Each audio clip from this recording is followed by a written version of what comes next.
அத பாப்பாவுக்கு போட்டு வைங்க நீங்க.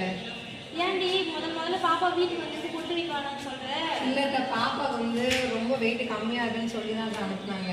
அதுவும் இல்லாம பாப்பாவுக்கு வந்து எடை கம்மியா இருக்கனால நோய் எதிர்ப்பு சக்தி வந்து ரொம்ப கம்மியா இருக்கும். அதனால பாப்பாவுக்கு ஈஸியா நோய் தொற்று வரும். அதனால இந்த மாதிரி நம்ம வந்து பொட்டுலாம் வச்சோம் அப்படின்னா பாப்பாவுக்கு வந்து நோய் தொற்று ஈஸியா வந்து குறையும். அதனால வேணும். சரி சுடு தண்ணி போட்டுக்கிறேன், போய் குளி. பாப்பா தூக்கி தண்ணி ஊற்றலாம். பாப்பாவை குளிக்க வைக்கூடாதுன்னு சொல்லி தான் அனுப்பிச்சாங்க டாக்டரு. பாப்பா வந்து எடை குறைவா பிறந்திருக்குல்ல, 2 கிலோ கீழே இருக்கிறதுனால பாப்பாவை குளிக்க வைக்கக்கூடாது. அதுக்கு பதில் வந்து தண்ணி தொட்டு துடைக்க சொல்லிட்டு ஆயில் மசாஜ் பண்ண சொல்லியிருக்காங்க. அப்பதான் வெயிட் ஏறுமாமா அப்படின்னு டாக்டர் சொன்னாரு.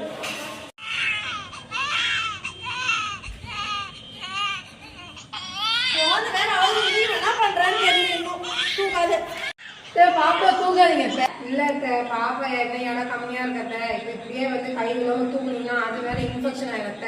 அப்புறம் யார்கிட்ட இருந்தது அது இல்லாம கை கழுவிட்டு நல்ல ஈரமே இல்லாம கையெல்லாம் தொடச்சு பாப்பா தூங்கிக்கோங்க. இனிமே என்ன நீ எப்படி இருக்கீங்க? வாமா வாப்பா உட்காருங்க வாங்க. மருந்துல எப்படி பாப்பா பால்லாம் குடிக்குதா? குழந்தைல இருந்து எடை கம்மின்னு அங்கேயே வச்சாச்சு கொஞ்ச நாளைக்கு. அப்புறம் இங்க வந்து கொஞ்சம் ஏதோ தேடி போய் இங்க கூட்டிட்டு வந்திருக்கு. இங்கேயே பாக்கணும்னு சொன்னாங்க. இங்க பாலெல்லாம் குடிக்கவே மாட்டேங்குது.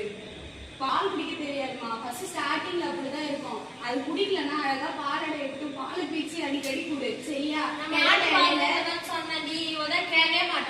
அதெல்லாம் கூடாதுமா. மாட்டுப்பால் எதுவுமே குடுக்க கூடாது. 6 மாசத்துக்கு வெறும் தாய்ப்பால் மட்டுமே கொடுங்க. அப்பதான் பாப்பா விடையும் அதிகரிக்கும், பாப்பாக்கு நல்ல நோய் எதிர்ப்பு சக்தி கிடைக்கும். அந்த தாய்ப்பாலே போதும் பாப்பாக்கு, வேற எதுவுமே வேண்டாம். சரிங்களா? வேற எதுவும் கொடுக்காதுங்க. அவங்க சொல்றாங்க இவங்க சொல்றாங்கன்னு வேற எதுவும் கொடுக்க கூடாது.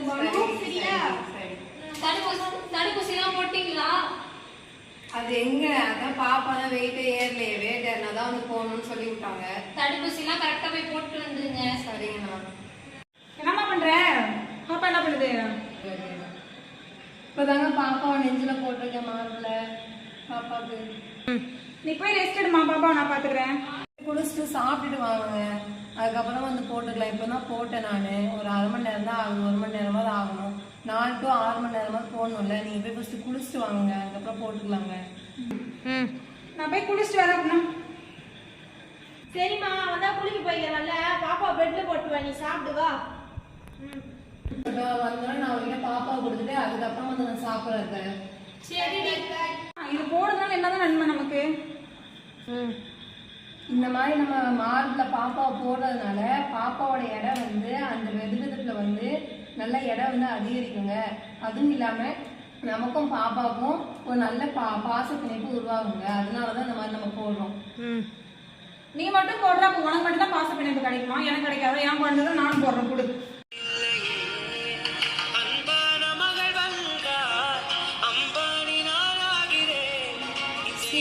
மகாராஜ பெற்ற புது ரோஜ ராணி